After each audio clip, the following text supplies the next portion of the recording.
देखिए हम लोग ग्राफ का बात करेंगे, किसका? फंक्शन का, ठीक है।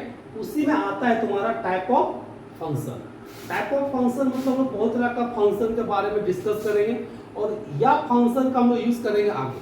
हर एक चैप्टर में हमको वैरायटी टाइप मिलेगा क्या? फंक्शन, जिसमें आइडेंटिटी हो गया, कांस्टेंट हो गया, मॉडुलस हो गया, सिग्नम फंक्शन हो गया, ग्रेटेस्ट इंटीजर फंक्शन हो गया, पॉलिनोमियल हो गया, एक्सपोनेंशियल हो गया, ट्रिगोनोमेट्रिक फंक्शन हो गया। तो सारा चीज फंक्शन होता क्या है, इसको लिखा कैसे जाता है, डिफाइन कैसे होता है, ठीक है, तो उसको हम लोग ग्राफ के माध्यम से भी हम लोग डिस्कस करेंगे। सारा फंक्शन का रेंज क्या होता है और डोमेन क्या होता है, उसमें से हम लोग सबसे पहले देखेंगे आइडेंटिटी फंक्शन, ठीक है।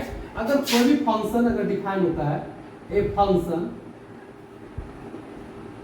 F R to R, R मतलब यहां हो गया real number, such that f x equal to x for all x belongs to R, ठीक है। अगर कोई फंक्शन अगर इस फॉर्मेट में हो, एफ एक्स इक्वल टू कितना? एक्स, इसको बोलते हैं identity function, is called identity function, ठीक है। अब हम लोग सवाल यहाँ पे है, या जो फंक्शन दिख रहा है या किस टाइप का फंक्शन, अगर इसको हम लोग ग्राफ बनाना चाहेंगे तो कैसे बनाओगे? तो एक टेबल बना लो, यहाँ पे हम x का वैल्यू डालेंगे तो मेरा यहाँ पे क्या निकलेगा? fx निकलेगा, यानी कि जो y के बराबर होता है। अब अगर 1 से शुरू करो, 1 तो कितना होगा? 1, 2 तो कितना होगा? 2, 3 तो कितना होगा? 3। जब 0 पुट करेंगे तो कितना होगा? 0, -1 पुट करेंगे तो -1, -2 पुट करेंगे तो -2, और -3 पुट करेंगे तो -3। अब ग्राफ पेपर में अगर इसको हम ड्रॉ करेंगे तो किस तरह से ड्रॉ होगा? ये हो गया आपका x, ये हो गया y, ये हो गया x डैश, ये हो गया तुम्हारा y डैश, ये हो गया ओरिजिन। जब x का वैल्यू मैंने लिया 1 तो y का वैल्यू कितना निकला? 1। अधिक कारण मतलब ये हो गया आपका 1, चलिए यहाँ पे 2, यहाँ पे 3, 1 2, यहाँ पे 3। जब 1 1 तो पॉइंट यहाँ पे होगा। जब x का वैल्यू कितना लिया? 2, तो y का वैल्यू कितना निकला? 2, तो मतलब यहाँ पे हम लोग चलेंगे, यहाँ पे 2। जब 3 लिए तो हम लोग यहाँ पे आ गए। सेम प्रोसेस, 0 पे क्या है? 0। जब -1 लिए तो कितना है? -1, यहाँ पे -1, यहाँ पे -1। जब -2 लिए तो -2, -3 लिए तो -3। अब अगर इसको हम लोग खींचेंगे तो किस तरह से ग्राफ? ओरिजिन को पास करते हुए एक स्ट्रेट लाइन बनता है, इसी को बोलते हैं identity function. F x equal to कितना? x। अब यहाँ पे सवाल है इसका डोमेन क्या होगा, ठीक है। देखो तो प्रत्येक फंक्शन पे ग्राफ डिफाइन है कि नहीं? ऐसा कोई पॉइंट है जिस पे ग्राफ डिफाइन नहीं है? प्रत्येक पॉइंट पे फंक्शन डिफाइन मतलब इसका डोमेन क्या हो गया? आर। रेंज कितना होगा? रेंज का बात करेंगे तो जितना हम लोग इनपुट डाल रहे हैं, प्रत्येक पॉइंट पे क्या आ रहा है? आउटपुट आ रहा है, और आउटपुट क्या आ रहा है? सब रियल नंबर आ रहा है, मतलब इसका रेंज भी क्या हो जाएगा? रियल नंबर होगा, ठीक है। ग्राफ देखो डिफाइन कर रहा है कि नहीं? एकदम इस कोना से लेके उस कोना, यानी कि माइनस इंफिनिटी से लेके कहां तक? प्लस इंफिनिटी तक। दूसरा पॉइंट हो गया। तीसरा, फंक्शन कहीं कटा हुआ है? देखो तो कोई गैप है? नहीं। अगर फंक्शन कहीं पे कोई गैप नहीं होता है तो वह फंक्शन हमेशा क्या होता है? कंटिन्यूअस होता है। यह कंसेप्ट हम लोग क्लास 12 में पढ़ेंगे, ठीक है। तो यह ग्राफ कैसा है? कंटिन्यूअस है। तो यह फंक्शन कैसा हो जाएगा? कंटिन्यूअस, ठीक है। अगर सेम काम हम लोग करेंगे कांस्टेंट फंक्शन, ऐसा फंक्शन दोनों एक जैसा है। ए फंक्शन एफ जो डिफाइन है real to real such that f x equal to, अगर मान लेते हैं कि for all x belongs to R, is called constant function. इसको क्या बोलते हैं? Called constant function, constant function. अब इस पर ध्यान दो। अब अगर इसका ग्राफ बनाएंगे तो एक टेबल बनाएंगे, x हो गया, y हो गया। अब x का वैल्यू 0 लेंगे तो कितना निकलेगा कि यहाँ पे देखो fx इक्वल टू अगर k x का वैल्यू बैठाएंगे तो कोई फर्क पड़ेगा नहीं पड़ेगा। अगर 1 पुट करेंगे तो भी कितना आएगा कि 2 पुट करेंगे तो भी कितना आएगा कि 3 पुट करेंगे तो भी कितना आएगा कि। अब अगर इसका हम ग्राफ बनाते हैं 0 1 2 3 4 चलो -1 -2, अगर इसका हम वैल्यू ले लेते हैं यहाँ पे 0 पुट किए तो के, 1 पुट किए तो के ही आया, 2 पुट किए तो के, 3 पुट किए, कुछ भी पुट करो सब क्या देगा के देगा। अब इसको अगर हम लाइन खींचेंगे किसका पैरेलल होगा, एक्स एक्सिस का पैरेलल होगा कि नहीं होगा, इसी को बोलते हैं कांस्टेंट फंक्शन। यानी के का वैल्यू जैसे 2 हो गया 3 हो गया, अब हम के का वैल्यू मान लेते हैं कि 2 है तो सब में रिजल्ट में क्या आएगा 2 2 आएगा कि नहीं आएगा। तो कांस्टेंट फंक्शन हमेशा क्या होता है पैरेलल, क्या होता है हमेशा पैरेलल होता है, ठीक है। अब इसका हम लोग पॉइंट लिखते हैं, पहला डोमेन इसका क्या होगा बताओ, आर होगा, क्यों एक्स का वैल्यू कुछ भी बैठा सकते हैं, यानी कि पूरा इनपुट मेरा क्या हो गया आर हो गया। रेंज का बात करो, रेंज कितना होगा 1 लिख के, रेंज क्या होगा 1 लिख के, क्योंकि हम इनपुट कुछ भी डालेंगे आउटपुट क्या आएगा ओनली के, ठीक है। तो रेंज कितना हो गया के। तीसरा नंबर फंक्शन क्या है, देखो तो कहीं गैप है, नो गैप, नो गैप मतलब कंटिन्यूअस, तो फंक्शन कैसा हो गया कंटिन्यूअस, फंक्शन कैसा हो गया कंटिन्यूअस। इसी तरह का भी और भी हम लोग फंक्शन देखेंगे जो बहुत इंपॉर्टेंट फंक्शन है उस पर हम लोग बात करेंगे, ठीक है। लिखो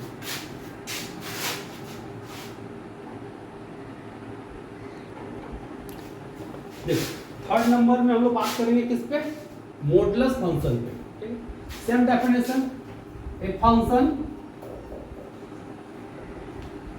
f जो डिफाइन है रियल टू रियल, ठीक है, सच दैट यहाँ पे ध्यान दो fx equal to mod x, ठीक है, fx equal to mod x is called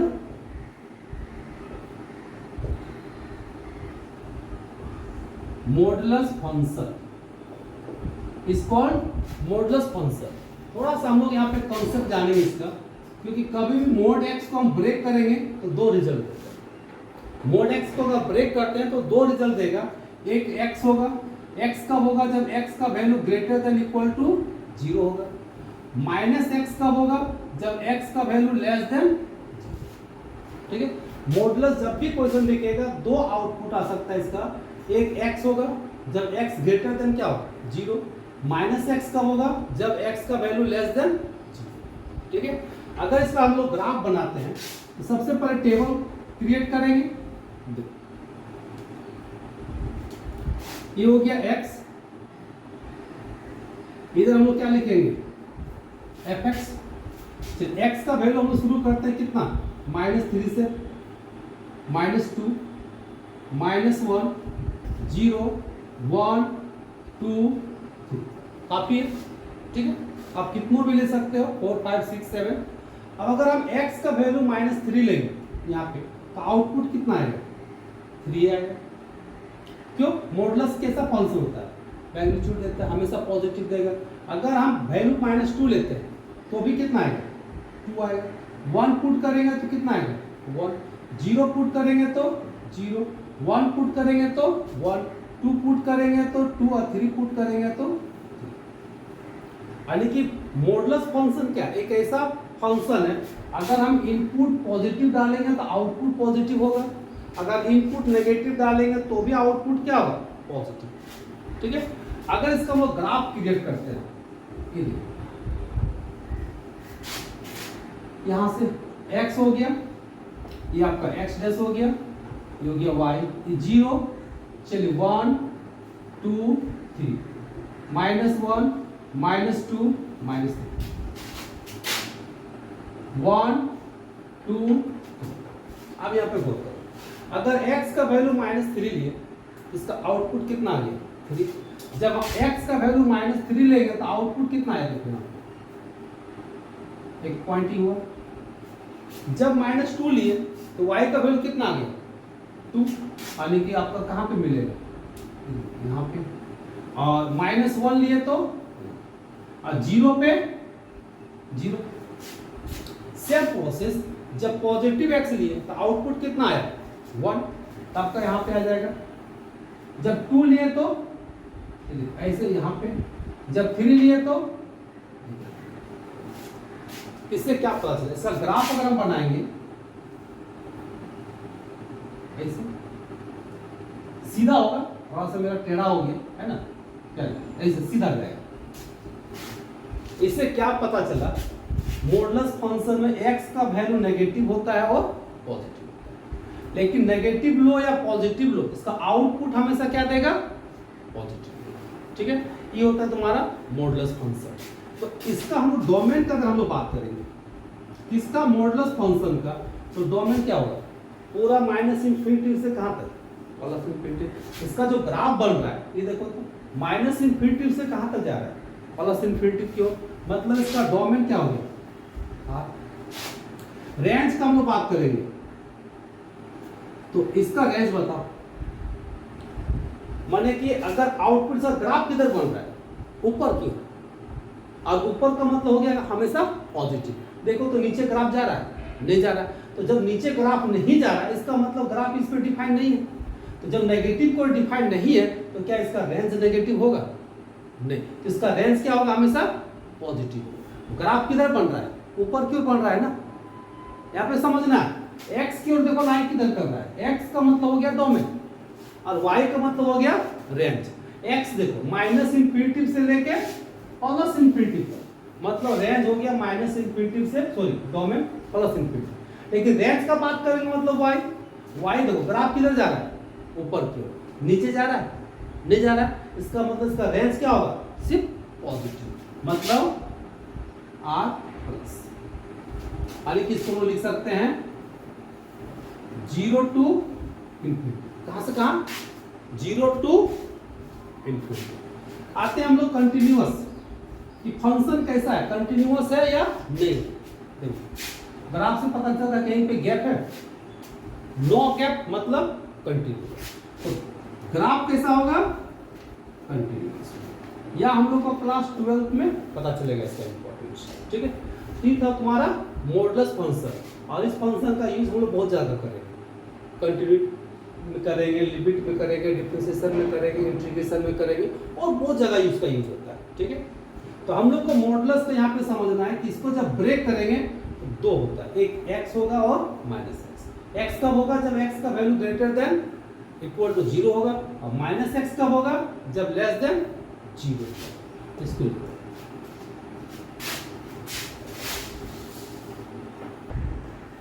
हम लोग बात करेंगे 4 नंबर में। कैसा फंक्शन है? ग्रेटेस्ट इंटीजर फंक्शन, या फिर इसका दूसरा नाम हो गया स्टेप फंक्शन। इसका भी डेफिनेशन लिखोगे सेम, ए फंक्शन f जो define real to real such that, ठीक है, fx equal to greatest integer का सिंबल ऐसे, ठीक है, इसको बोलते हैं greatest integer function. For all x belongs to R is called greatest integer function। ठीक है, इसको बोलते हैं ग्रेटेस्ट इंटीजर फंक्शन। अब हम लोग आते हैं इसका मतलब समझेंगे। इस फंक्शन में सबसे मेन होता है इसका मतलब हम लोग को समझना है। ठीक है, क्या समझेंगे? नोट में यहाँ पे ध्यान दो। या हियर ये जो ग्रेटेस्ट इंटीजर फंक्शन होता है इसको लिखा जाता है इस तरह से, यानी कि क्लोज इंटरवल होता है वैसा लिखिए, लेकिन इसका जो आउटपुट होता है वह हमेशा इंटीजर। एक्स कुछ भी हो सकता है, एक्स तुम्हारा कुछ भी हो सकता है, ठीक है, लेकिन आउटपुट जो होगा वह हमेशा इंटीजर होगा, इसीलिए इसको ग्रेटेस्ट इंटीजर फंक्शन भी कहते हैं। तो आउटपुट क्या होगा? देखो अगर एक्स है तो सीधा सीधी एक्स हो जाएगा। एक्स कब होगा? जब x तुम्हारा क्या होगा, वो इंटीजर। गौर करना, अगर इसका वैल्यू सीधा x हम तभी लिखेंगे जब x कैसा होगा, इंटीजर होगा। जैसे समझो, अगर 2 लिए तो इसका आउटपुट भी क्या होगा, 2। अगर हम लोग 0 लिए तो इसका वैल्यू कितना होगा, 0। -3 लिए इसका वैल्यू कितना हो जाएगा, x का वैल्यू क्या है, इंटीजर लिए, इसका आउटपुट भी क्या है, इंटीजर आया। तो कहने का मतलब कि x का ग्रेटेस्ट इंटीजर वैल्यू x तभी होगा जब x क्या होगा, इंटीजर। x क्या होगा, इंटीजर होगा। लेकिन थोड़ा सा समझो, इसका x का वैल्यू लेस देन, ठीक है, x होता है यानी x से छोटा हो, तो x से छोटा होगा तो क्या होगा, जस्ट लेस देन इंटीजर, माने आउटपुट इंटीजर ही होगा, लेकिन किसको लेंगे, जस्ट लेस देन। ठीक है, जस्ट लेस देन मतलब क्या, जस्ट उससे छोटा वाला इंटीजर को लेंगे। ये कब होगा, ध्यान दो, जब x इंटीजर नहीं होगा, यानी कि x does not belongs to z। जब x इंटीजर नहीं होगा तो इसका आउटपुट क्या होगा, x से छोटा होगा। x से छोटा का मतलब क्या, इंटीजर होगा, जस्ट x से छोटा होगा। जैसे समझो 2.3, अब बता 2.3 क्या इंटीजर है, नहीं, इसका आउटपुट क्या होगा, इंटीजर होगा। आउटपुट हमेशा इंटीजर होगा। तो बता 2.3 है, इसका आउटपुट कितना लिखेंगे, 2। क्या लिखवाए थे, इससे छोटा वाला इंटीजर। तो 2.3 से छोटा वाला इंटीजर क्या होगा, 2। अगर मान लेते 1.9, बताओ क्या होगा, 1। इससे जस्ट छोटा वाला इंटीजर 1 होगा। अगर 0.2 क्या होगा, 0.2 से जस्ट छोटा वाला इंटीजर क्या है, 0। एक कंसेप्ट लिखा, हमेशा ग्रेटेस्ट इंटीजर में हम लोग किधर जाना है, हमेशा लेफ्ट की ओर जाना है। हमेशा किधर जाएंगे, लेफ्ट की ओर जाएंगे। अब अगर मान लेते हैं कि -2.6 हो तो बता क्या, -2.6 होगा तो इससे जस्ट छोटा कौन हुआ, -3। बोलो कोई दिक्कत नहीं, कितना होगा, -3। इसको क्या लिखेंगे, -3। अगर -0.6 लिखेंगे तब बताओ, -1 हो, क्या होगा, -1 होगा। हमेशा किधर जाना है, लेफ्ट की, किधर जाना है, लेफ्ट की। क्लियर है। तो ये था मेरा ग्रेटेस्ट इंटीजर फंक्शन, यानी कि इसका दो कंसेप्ट है। अगर यहाँ पे x रहा तो सीधा x हो जाएगा, अगर x इंटीजर नहीं रहा इसका वैल्यू क्या होगा, जस्ट उससे छोटा वाला इंटीजर होगा। जैसे एग्जांपल के लिए दिख रहा है। अब इसका अगर हम लोग ग्राफ बनाते हैं, समझो ग्राफ बहुत इंटरेस्टिंग है। समझो जब इसका हम लोग ग्राफ बनाएंगे, ये हो गया 0, चलिए इसको 1 ले लिए, यहाँ पे 2 ले लिए, यहाँ पे 3 ले लिए, 4 ले लिए, 5 ले लिए, 6 ले लिए। थोड़ा सा गौर करो, जब x का वैल्यू, ये देखो बताओ, जब x का वैल्यू 0 लेंगे या 1 से छोटा लेंगे तो आउटपुट क्या होगा, हमेशा 0 ही होगा। हमेशा क्या होगा, 0 ही होगा। क्यों, समझो 0 का इंटीजर 0, 0.1 का 0, 0.2 का 0, 0.9 का 0 होगा कि नहीं होगा। इसका मतलब यहाँ पे हम लोग 0 और 1 के बीच में कोई भी वैल्यू लो तो मेरा आउटपुट कितना आएगा, 0 ही आएगा। तो यहाँ पे समझो इसका जो ग्राफ बनेगा 1 तो नहीं होगा ना, ऐसे 0 होगा और 1 को नहीं लेना। अब जब x का वैल्यू को करो, जब 1 लेंगे और 2 से छोटा लेंगे तो कितना आउटपुट होगा, 1। क्योंकि 1 पुट करेंगे तो 1, 1.2 पुट करेंगे तो 1, 1.3 पुट करेंगे तो 1, 1.4 पुट करेंगे तो भी 1। इसका मतलब क्या हो जाएगा, 1 2 3। जब यहां से चलेंगे तो ऐसे ग्राफ बनेगा। जब x का वैल्यू 2 और 3 के बीच में लेंगे तो 2 होगा। क्यों, देखो 2 पुट करें तो 2 आएगा। समझो यहाँ 2.3 2.1 पुट करें तो भी 2 आएगा, 2.6 पुट करें तो भी 2 आएगा, और 2.9 भी पुट करते हैं तो भी क्या आएगा, 2 ही आएगा। इसका मतलब हम लोग वैल्यू अगर 2 से लेके 3 तक पुट करेंगे तो आउटपुट कितना आएगा, 2 आएगा। कितना आएगा, 2। इसको ओपन करते हैं। सिमिलरली जब x का वैल्यू हम लोग क्या करेंगे, 3 और 4 के बीच में लेंगे तो कितना आएगा, 3 आएगा। ऐसे ग्राफ होगा, इस तरह से ग्राफ होगा।